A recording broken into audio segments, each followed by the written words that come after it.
विदेशात लाखो रुपयांच्या पगाराची नोकरी, मोठं शिक्षण आणि उज्ज्वल भवितव्य. पण या सगळ्याला बाजूला सारून एका तरुण दाम्पत्यानं निवडला मातीचा रस्ता. वर्ध्याच्या या उच्च शिक्षित जोडप्यानं अवघ्या 4 एकर शेतीत आंबा पिकवून लाखोंची कमाई केली आहे आणि त्याचीच आहे ही प्रेरणादायी गोष्ट. वर्धा जिल्ह्यातील कारंजा तालुक्यातल्या ब्राह्मणवाडा इथले प्रथमेश आणि पलाक्षी देशपांडे हे युवा दाम्पत्याची ही यशोगाथा. प्रथमेश यांनी MBA बिझनेस अनालिटिक्सचं शिक्षण घेतलंय, तर पलाक्षी यांनी MA संस्कृत केलं. उच्च शिक्षित असूनही त्यांनी मातीशी नातं जोडण्याचे ठरवलं. विदेशात नोकरीच्या संधी असतानाही त्यांनी आपल्या जन्मभूमीला प्राधान्य दिलं आणि आधुनिक शेतीत आपलं भविष्य घडवण्याचा निर्णय घेतला. त्यांचा हा निर्णय अनेकांसाठी आदर्श ठरलाय. देशपांडे दाम्पत्यानं आपल्या अवघ्या 4 एकर शेतीत आंबा लागवडीचा प्रयोग केला. त्यांनी केसर, रत्न हापूस, बैगनफल्ली, मल्लिका, राजापुरी आणि गावराणी अशा अनेक वेगवेगळ्या जातींच्या प्रजातींच्या सुमारे 3000 आंब्यांच्या झाडांची लागवड केली आहे.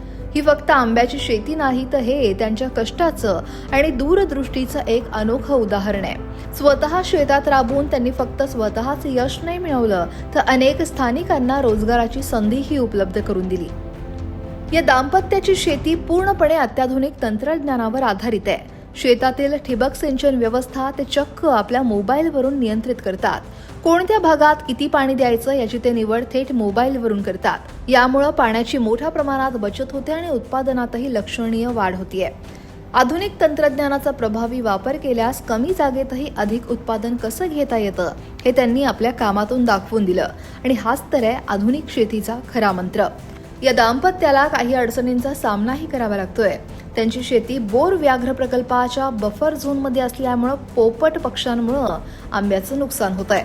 यावर उपाय म्हणून त्यांनी पक्षी हाकलण्यासाठी मजूर ठेवावे लागतायत. उत्पन्नाचं म्हणाल तर आता आम्ही बऱ्यापैकी प्रयत्न करतोय, कारण आता आम्हाला तुम्ही पाहताय की फक्त 6 वर्षच झाली आम्ही शेती करतोय आहे. त्या मानाने आम्ही स्वतः रिसर्च करून काही गोष्टी करतोय. काही आम्ही मार्गदर्शकही आहेत आमचे, आम्ही त्यांचीही मदत घेतो वेळोवेळी.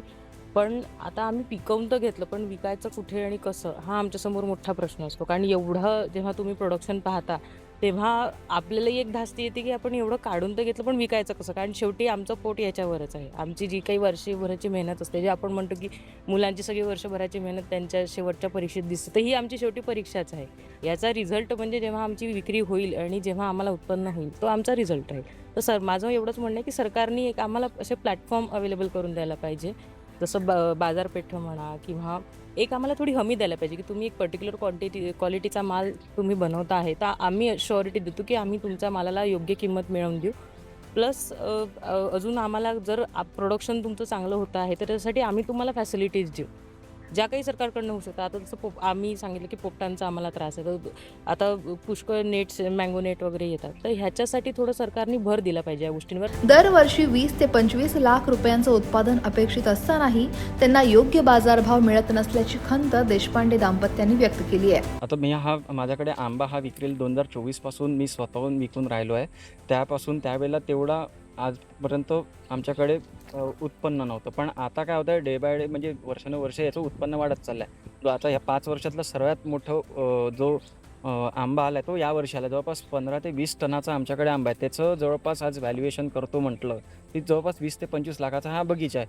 पण इकडले ज्या आपल्या इकडे जो बाजारपेठामुळे आम्हाला जो की समस्या आहे जसे की विक्रीची, त्याच्यामुळे आम्हाला तो जो एक आम्हाला पर्टिक्युलर अमाऊंट हवा आहे तो आम्हाला इकडे भेटत नाही आहे. ही आमची सर्वात मोठा आमचा प्रॉब्लेम आहे. आम्ही पिकवून तर घेतो, पण विकणं हा सर्वात मोठा चॅलेंज आमच्याकडे आज आलेला आहे. व्यापाऱ्यांकडून कमी दर मिळत असल्यानं त्यांनी स्वतः स्टॉल लावून थेट ग्राहकांना आंब्याची विक्री सुरू केली. ही त्यांच्या प्रयत्नांची पराकाष्ठाच म्हणावी लागेल. देशपांडे दाम्पत्याला आशा आहे की सरकारकडून योग्य बाजारपेठ आणि खरेदीची हमी मिळाल्यास त्यांच्यासारखे अनेक युवक शेतीकडे वळतील. त्यामुळे ग्रामीण भागात मोठ्या प्रमाणात रोजगार निर्माण होईल आणि शेती फक्त जगण्याचा आधार न राहता समृद्धीचा मार्ग बनेल. प्रथमेश आणि पलाक्षी देशपांडे यांनी फक्त स्वतःसाठी नाही, तर संपूर्ण युवा पिढीसमोर शेतीतही यशाचं साम्राज्य कसं उभा करता येईल याचा एक नवा आदर्श निर्माण केलाय. वर्धाहून रवी येणोरकरसह ब्युरो रिपोर्ट, लोकमत.com.